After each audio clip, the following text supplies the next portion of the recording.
भारत में banking in India अध्याय 11 प्रस्तावना इंट्रोडक्शन। आज के परिदृश्य में हम जिस अर्थ में बैंकिंग शब्द का प्रयोग करते हैं उसकी उत्पत्ति पश्चिमी दुनिया में हुई है और भारत का इसका परिचय ब्रिटिश शासकों ने 17वीं शताब्दी में करवाया। वर्तमान समय में भारतीय बैंक विश्व के बेहतरीन विनियमित बैंकों में आते हैं तथा इनमें विश्व बैंकिंग व्यवस्था में अपने रैंक को बेहतर करने की तत्परता है। बैंक वित्तीय संस्थानों की एक ऐसी श्रेणी है जो विभिन्न प्रकार की जमाओं डिपॉजिट के माध्यम से धन जुटाता है और उन्हें मुख्य रूप से ऋणों के रूप में आवंटित करता है। इनका विनिमय भारतीय रिजर्व बैंक RBI द्वारा किया जाता है। धन जुटाना, फंड मोबिलाइजेशन। बैंक दो प्रकार के बैंक जमा एवं खाते डिपॉजिट एवं अकाउंट के माध्यम से फंड जुटाते हैं तथा मांग डिमांड जमा और समावधि टर्म एंड टाइम जमा मांगते नई मांग जमाएं बचत एवं सेविंग और चालू करेंट खातों के माध्यम से जुटाई जाती है, जिनमें से जमाकर्ता धन के आहरण एवं विड्रॉल कर सकते हैं और बैंक जहां बचत जमा पर ब्याज देते हैं, चालू जमा पर आमतौर पर नहीं देते हैं। समय अवधि जमाताएं आवर्ती रिकरिंग एवं नियत फिक्स खातों के माध्यम से जुटाए जाते हैं, जिनकी जमाताएं जमाकर्ता के खातों की परिपक्वता मैच्योरिटी के उपरांत ब्याज जोड़कर मिलता है। ऋण आवंटन लेंडिंग। बैंक दो प्रकार के अग्रिम ऋण देते हैं, सुरक्षित और असुरक्षित। सुरक्षित मतलब सिक्योर ऋण जोखिम मुक्त एवं संपार्श्विक कोलेटरल द्वारा समर्थित होते हैं और ऋण की राशि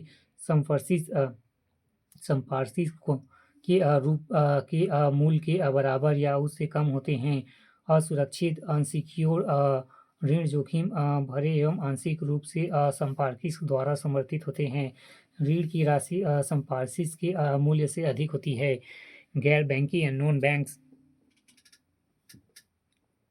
देश के विभिन्न प्रकार के वित्तीय संस्थानों को गैर बैंक कहा जाता है। इनमें से एक गैर बैंक वित्तीय कंपनी एवं NBFC है, जिसे RBI विनियम 1997 से करता है। NBFC से जुड़े प्रमुख तथ्य निम्न प्रकार से हैं। ये कंपनियां हैं कंपनियां अधिनियम 1956 के तहत पंजीकृत।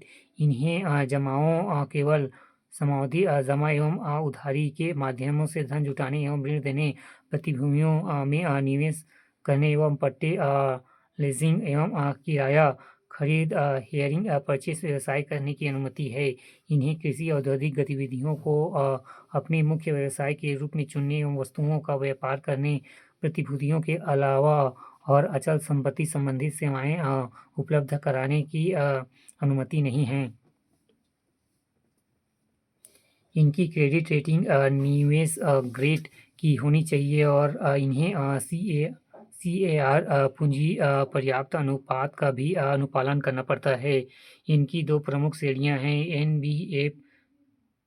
NBFC डी जमाएं करने वाली जिनका RBI में पंजीकृत होना अनिवार्य है।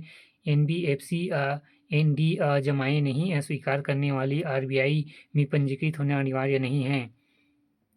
बढ़ता महत्व। रिसिंग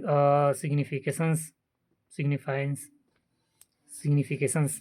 RBI के अनुसार NBFC ने धीरे धीरे अपनी पहचान बैंकों के पूरक के रूप में बनाई है, जिनके लिए कई प्रमुख कारक होते हैं, जैसे कि इनकी ग्राहक उन्मुख सेवाएं एवं सरलीकृत प्रक्रियाएं, जमाओं पर आकर्षक ब्याज, ऋण प्रस्तावों में लचीलापन और समयबद्धता। उन्हें देश में बुनियादी ढांचा और विकासात्मक परियोजनाओं के लिए धन के प्रमुख स्रोत के रूप में देखा गया है। आर्थिक सर्वेक्षण और केंद्रीय बजट के विभिन्न संस्करणों द्वारा बैंक बनाम NBFC बैंक वर्सेस एनबीएफसी ऋण आवंटन एवं निवेश दोनों ही करते हैं, लेकिन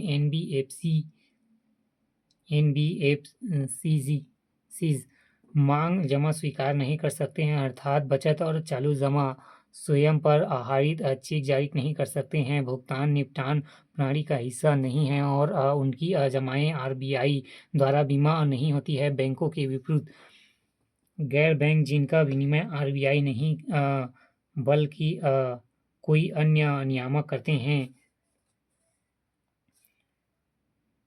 venture capital fund, merchant bank, stock broking firm, SEBI द्वारा पंजीकृत विनियमित बीमा कंपनियां, आईआरडीए द्वारा पंजीकृत विनियमित आवास वित्तीय कंपनी, राष्ट्रीय आवास बैंक द्वारा विनियमित निधि कंपनियां, कंपनी अधिनियम 1956 तहत कॉरपोरेट मामलों में मंत्रालय द्वारा पंजीकृत विनियमित